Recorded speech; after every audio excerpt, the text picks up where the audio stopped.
खबराथ' मोजाङानोमोन लांदोनो आदै थास' आथिं दङ मेवा दङ हा बेसेथो होदों दामखौलाय बांद्राय नङाहाय आदै 20आवनो हरदों आङो जोंनाथ' आरो रावबो जानोबो नागिरालै गोथाव जायोथ' आदै अनलाजोंबो जानो हागोन दे आं बैथिं माबा मोनसे नायबावनि र' लाथ'ला खोमा आङो है मायाबो बिदिबालाय बोरै जानांगौ दे आं एसे मोजां लाबोबाय र' दसे नेबावनि सोरबा नङा सोरबा बायखागोन खोमा दे एसे नायग्रोनोसै खोमा इनि मा मोनो दा औ आंथ' माबा जानो लुगैदोंहाय बे हाग्रानि मैगंफोर जोंनाथ' आरो खाहैनायबो जायाना दे नागिरलाबायनोसै मोनगोन बे मेरला मैगं गोथां लाबोयोना थुदो होमबालाय दासो जाहांखादोंदां हाथायाबो औहाय गोथाव मोनोना आरो बेनोथ' दे नायदिंलाबायनोसै नोंबो जेखौ फसायो लाबानो जाबाय ओइथिं दङदां हनै आयु थास' आथिं ओमफ्राय औवा मेवायाबो मोजांथार माथो अबे इनि हनैहाय नैबेयाव नायनाय आयु जि मोजां फसायगारदों आं थास' आथिंखौ हजों ना गोरान आइ हरनायजों गोथाव जागोन बियो आयु थैदो दाना माथो सान बिमासोलाय बेलाय थुनथुलि नानि नोङो नै जेरै सिनायखायो नामा नोंलाय हाबाब बे गथ'आलाय बै आबा साननि लोगो होननाया दाख्लै खनसे जोंनाव फैखांबायहाय बे खनसे नों दाख्लै खिन्थानाया इनि बिनो माबा सानखो आंखौ नाथाय आंलाय मा आंलाय मैगंसो फाननो फैदों बेलाय मोनसे बिजनेससो मानो लाजिनो एटिटिउड बिदिब्लाथ' आंनि थास' आथिंआ नांखासिगोन खोमा दे र' कास्टमारखौ एसे माबानां लाजिथारा माथो एटिटिउड थुनथुलि कामन मादैमोन थास' आथिंआ जि मोजां खानै लादो नाथाय नोंना नैबेयाव माने मैगं एसे लाबोदोंमोन ना आङो लादो मादैमोन गोथाव जाथारगोन आंनो खानानै लायदोंमोन बे जोंहा गामिनिफ्रायनो ओमफ्राय नों बेबायदि मैगंबो लाबोयो आंथ' बिदिनो सम मोनबानो लाबोखायो मादै संबाबो एकदम गोथाव जायोना मानाबोथ' आयौ नुनायावलाय गोथावखौनो जागोन बायदि मोनदों आं हले लानोसैहाय जुदि मेवाखौबो लांदो मादैमोन अनला ओंख्रिजों जाहैदो ओमफ्रायथ' आंना मोजांखा दहायसो लाबोनाय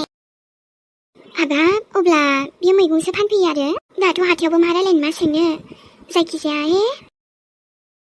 जोबसिगोनानो नै मादैमोन गैला लांदोहाय दे नानिबै आं थास' आथिंखौ लांसैहाय दे गासिबो हरजोबदो जोंहा मानसियाबो बुरजाखा जागोन दे होमबा मादै बिदिबाथ' आंनि मैगङाथ' नांबायानो होमबा हामथारबायहाय बिदिबा मैगंखौबो आरो थाजाखौनो मोनबाय औ नै मादैमोन 120 जाबाय गासै दे गासिबो हरजोबखाबायना नानि फैसाया इनि नोंनाव 20 थाखा दंमोन ना बेखौ हरनाय दे होमबा थाथ' नानि जों एसे बैथिं माबा माबि नायबावनि ओमफ्राय आंनाथ' जोबखाबाय आंबो न'आवसो थांसै अब्लाथ' हामबायानो फैदो इनि बैथिं नायबावनोसै आइया लकेल ना मोनबा बिहरदोंमोनहाय बिदिब्लाथ' आंनि मैगंफोराबो नांजोबखाबाय दे आंथ' नांगोना नाङासो नंखाबायमोन दे गोसोब्लाथ' मैगं बेफारिबो जानो हायो दे आङो बिजनेसफ्रा बिजनेस आरो माहाजोन जानोब्लाथ' लाजिनायखौ गारखानांगोन ना आरो गाव गावनि थाखायबो माबा मोनसे खालामखानांगोन ना बैयाव पक'रा जालांसै आं ओमफ्राय आइनोबो लांसै दे ओमफ्राय मा होनांगौ होनदोंमोनलाय जेबो होनांला हाइजेंजों सामब्राम गुफुर देनायखौल' एसे हरदो दा अ माय गड थेंक इउ नों बेबायदिनो खिन्थाहरबाय थादो ओमफ्राय आं बानायबाय थानोसै आरोना जागोन दे ओमफ्राय दैखौसो नायनांगौमोनलै जादोंना जायाखैथाय दा थावाबानोथ' थावा जाबाय बायो नामा आंथ' थावगोन बायदि मोनखाबाय हाउ सुइटलै बेबि एसे मोजां खिन्थाहरबाय आरोना नोङो ओमफ्राय ओंख्रि मोनसे जागुलायबाय ओमफ्रायथ' गोथाव मोदोमखाबायलै नोंगौ दा दुन्दिया हरबावबा मोदोमबावगोन अके बेबि अके ओमफ्राय आंखौ मिस खालामाखै नोंबो आरोना आंखि मिस खालामा जायो सोरबा अके बेसेबां बुरजा बेखौथ' सोंखाला आङो मानोना आं मिथिखागौ ना होमबालाय मानोथो सोंनाय सोंनांगौब्रा होमबाबो ओमफ्राय बाजैमोनाबो थांबाय मालाय दहाय थांदों मिजिं गुमायाबो फन हरबाय थादोंमोनलै सोलाबाखैना आङो हमनायानो जायासै दे होमबा ना दसे थानानै टाइम जासिगोन आंना दे ओमफ्राय ओंखामा मोजां जाखालां नङाबा उखैनो हानाय ना थ' खोनासं टाइम बारना जानाङा नङाब्ला ओंखामानो माने उखै गाबाथाय माबा जायाना जानो हाया आय' बेसेबां सानो दिनै नों आंखौ दे जागोन दे बेबि ओमफ्राय मालाबा लायगोन ना आङो टेनसन दाला दे आयौ अखा हाबाय मेहेर खोनाला आङो जेबो दे होमबालाय दायो फन हरफिनसै आङो जोंथिंबो हाबायलै नै अखाया ओमफ्राय दा अखा हानायाव बोरै थांगोन नोंलाय उफाय गैयालै अखा हाबाबो थांनांगोन ना दे होमबा दायो हरफिनसैलै आंबो जागोन दे खोनाला आंथिंबो नै जेबो दे होमबा बायथ' दे लाभ इउ लाभ इउ टु दे होमबालाय ओमफ्राय बेल'आथ' थोजासे नङालै माबा मोनसे एक्सट्रा खालामबावनांगोन आङो ओमफ्राय आइनि सानायखौ फेलें खालामथारगोन आङो नोंनि थाखाय बेबायदि सम नुदोंना आङो बेयावबो जेननाय लाथारालै आङो ओमफ्रायथ' रुम भाराबो होनांगौ बिनि सायाव फैसायाबो बांद्राय नङाना बेजोंथ' मा जानो दे माबा मोनसे एसे फैसा बुथुमनानै बेलेग बिजनेस खालामनांसिगोन र' मेहेराथ' बिदि टेनसनखौनो मोनफेराखैमोनलै अभारलडथार माथो थाग्रा रुमाबो मोनसेल'लै बोरैबा बारा मोजां मोनालै आं बिदिखौ आंनि न'आथ' हजों बेसेबा मोजां मोना है थानो हाद्रायबो नङा माने गोदान रुमाव फैबानो बोरैबा मोनखायो आंखौ माबा मोनसे जालांगोन दे उनाव हाय होमबाबोथ' आंनि हाथरखि आंजों दंना बिनि माथो खोनाबाथाय आरो माथो नांबावगौब्रा रिलेक्सल' फिल मोनखायोना नोंखौबो सानसे खुसि लाखिथारगोन र' बेबि आङो अखायाबो दसेनो मा जायोथाय ओमफ्रायथ' रेनकटबो गैया खोमालै आंनाव हजोंसो थाबोजोब्बाय जेबो नङा दे माबा मोनसे जासिगोन दसेनो जि सान्दुं दुङोहाय आरो बिनि सायाव खामानि थांबावदो फनफोराबो नै हाबे फाग्लि गथ'आलाय लेट्रिनावनो मबाइल लांफाखोना माखो अरे बा मैयानि फट'खौ नायाबो वाट खेलाय मोनबावसैसो आङो नैबे ब्लग भिडिअखौ नायनोसै आं र' नानि हामाथो बेलाय गथ'आलाय जुदासैलाय जालायखो नुबाय बेना लेट्रिनाव थाबाबो डिस्टार्ब हाबे बेना लेट्रिन मानि फन लांफानोसै फनालाय माबेलाय माथो जाखो लांनायालाय गथ'आ गैलाहाय बियो हासै खोनुवा नोंलाय बेबायदि फनखौनो दसेबो दोननो हायि फनालाय आंनि जिउसो दसेबो दोननो हाया आङो ओमफ्राय आं बरिं जायो बेखायनो लांफायो आङो हाबा सोर खिन्थानाय बेनो हाबे खिनाय मानि फन नायनायखौ हाबेलाय गथ'आ सानफा एफा मा जालांनो हमखो फालाय मबाइलखौबो बोरै बोरै बायनानै लाखो हाबाब बोरैबाबो देख्रुमजा गोसो जायोहाय आंबो आंथ' जि मोजां बरिया खेबसेनो बारखागोन आथिया मोजां लाना नोङो बे गावसो बारनो हाजोबो आंसो हाया जाबायना रेडि खेबसेनो बारगोन र' आङो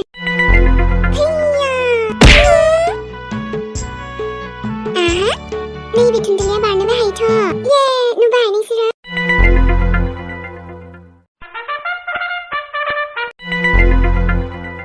नोंसोरथ' जेनखागोन दुगा मिथिबाय जेनखागोनथ' नोंसोरसो थुनथुलि नै नोंसोरो जोंजों हानायानो नङा नोंसोरो बयसफोरा राइट गार्ल्स राइट दुगा जोंफोरा लेखा बादियाव एक्सपार्ट ना बेखौथ' समासो खिन्थागोन नोंसोर हाखायाबा हाया जाबाय नाय जोंफोरनि गेलेनायखौ दसेनो थैगोन बियो फाथोसिना बायदियानोसो दानो थैगोन बियो दे अब्ला सोर देरहायो नायनोसै आथ' आसलि खेलाया गाबोनसो जागोन दिनै जास्ट दसेनो ओरैनो गिखाबायब्रा बिसोरो एसे गिया माथो आं थुनजुलिया गार्ल्स पार्टी ओरै फैनाय बयस पार्टी ओरै फैनाय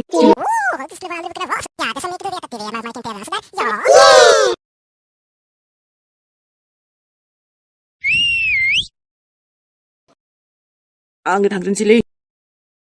दे फै कबड्डी कबड्डी कबड्डी कबड्डी कबड्डी कबड्डी कबड्डी कबड्डी कबड्डी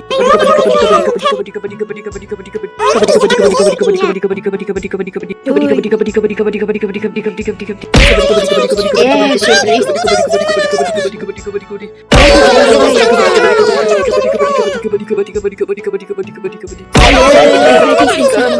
कबड्डी कबड्डी हालालै आङो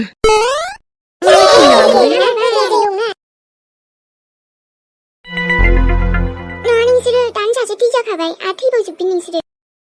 जेबो नङा राजेनथ' दाबो दंबावोना नोंसोरो जोंजों आखिया बुंखाबाय ना मानिया दे एबार नोंनो फैना नायनि र' थांनि आंथ' गिखाया नोंसोरखौ बुथारजोंना फैफिनगोन आं गावखौबो हमथाफिनथार र' कबड्डी कबड्डी कबड्डी कबड्डी कबड्डी कबड्डी कबड्डी कबड्डी कबड्डी कबड्डी कबड्डी कबड्डी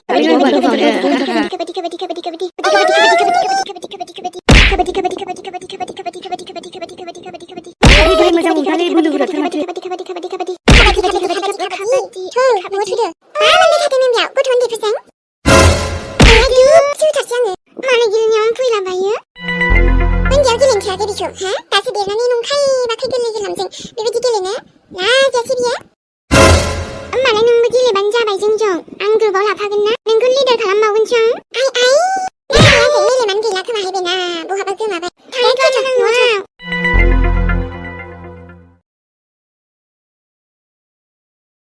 दाथ' लकेसना बेखौनो होदोंमोन ना वा एकदम टाइमावनो सफैखाबायलै दाथ' मानसियाथ' मा जाखोबा नामाथ' हिनजावनि र' हेल' मेम नोंथांनि मोनसे अर्डार दंमोन येस मेम आं लकेसनाव सफैबायमोन मासि सान्दुंब्रा खर'आनो एकदम साजोबलायथारलै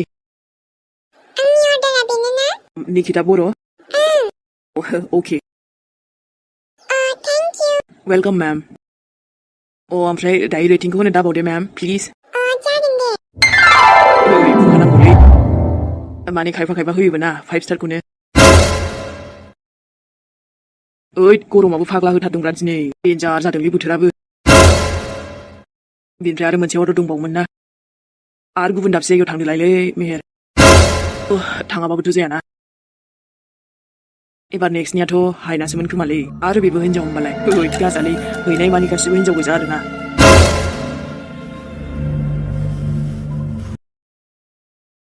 थांसैलायलै एबार नेक्स्ट आरो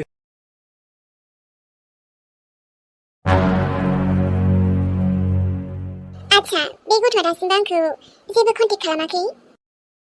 ओजों जुलिमोननावबोथ' गैला अब्ला दासान्दि माथो खालामना दंगासिनो बेलाय सिरि एकदम आंलाय सानदोंमोन बिमाखौ साननैसोजोंनो कन्टेक्ट खालामगोन नाथाय न' दाथ' बाथ्राया जुदासो जाबाय माथो